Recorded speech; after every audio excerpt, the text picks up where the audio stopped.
Thomas Partey has been selected by Ghana for his second World Cup. Ghana midfielder Thomas Partey will miss his nation's first World Cup game in Toronto against Panama after being denied entry to Canada. Partey, who is 32 years old, has pleaded not guilty to 7 charges of rape and 1 count of sexual assault. These charges relate to allegations made by 4 different women between 2020 and 2022. He is due to stand trial next year. In a statement, FIFA confirmed that the former Arsenal player, who is now with Spanish side Villarreal, will be unable to travel from Ghana's training base in Boston. He is currently located there after having his visa application refused by the Canadian government. World Football's governing body added, FIFA is not involved in the immigration processes of host countries, including the adjudication of visas. The host government ultimately determines who receives a visa and is admitted into the country. On the Canadian government website, rules around visiting the country state, if you have committed or been convicted of a crime, you may not be allowed into Canada. Partey has pleaded not guilty to all charges and has not been convicted, but he is awaiting trial. Immigration, Refugees, and Citizenship Canada said in a statement, Canada is proud to be a host country for the 2026 FIFA World Cup and is working to facilitate a successful event while maintaining the safety and security of Canadians. Canada has been consistent that hosting major events does not change Canada's immigration laws.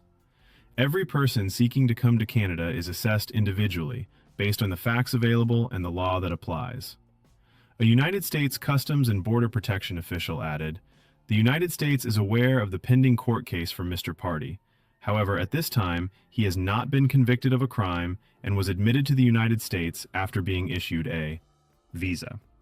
Admissibility determinations are made on a case-by-case basis using law enforcement, national security, and immigration information available at the time of inspection. Customs and Border Protection officers have the authority to question travelers, conduct inspections, and determine admissibility consistent with United States law. Customs and Border Protection defers to Canada for questions on his denial of entry. Prior to the tournament, Ghana head coach Carlos Queiroz said he had no qualms over selecting Partey, who was at Atletico Madrid before moving to London in 2020 to join the Gunners. If the player is here with me, my answer is clear, said Queiroz. I don't have any comments about my own decisions. He is here, so what are we talking about? This is not for me or you to make a judgment about. Let the events run their normal course. Let the river flow, and one day when the river meets the ocean, we are going to find the truth. Ghana is set to face England in their second Group L match at the Boston Stadium, Foxborough, on June 23rd at 9 post-meridian British Summer Time. They will then take on Croatia on June 27th in Philadelphia at 10 post-meridian British Summer Time. Partey could still feature in both of these games. Ghana could potentially return to Canada in the last 32 if they finish as runners-up in Group L. In that scenario, they would advance to play the runners-up in Group K in Toronto on Thursday, July 2nd. If they were to progress in third place from their group and win their last 32 match, their last 16 fixture would take place in Vancouver on Tuesday, July 7th. Ghanaians have reacted with shock to the Partey news, with many expressing dissatisfaction on social media. Ghana's sports minister, Kofi Adams, said the decision was absolutely wrong, as the player had been charged but not found guilty. Partey's situation is not the first to involve the authorities of the host nations, the United States, Mexico, and Canada, as the tournament gets underway. Iraq striker Ayman Hussein was questioned for several hours at a Chicago airport before being allowed into the country. Iran has been forced to switch their base location to Mexico. Their fans have had their tickets revoked, while members of their delegation were refused visas.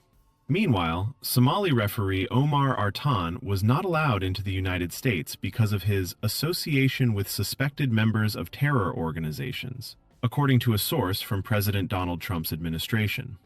Artan, who held a diplomatic passport and a single-entry United States visa, told the New York Times this week that he was questioned by border officials over his links to Somali militant group Al-Shabaab, and had told them he knew nothing about the group. I had the right papers and everything. I had the right visa, said Artan. I'm just simply a referee who's trying to live his dream, the biggest dream of my life, to come to the World Cup. Artan was voted the 2025 Confederation of African Football Men's Referee of the Year and has been on FIFA's international list since 2018. He was set to be the first Somali to referee at the World Cup finals.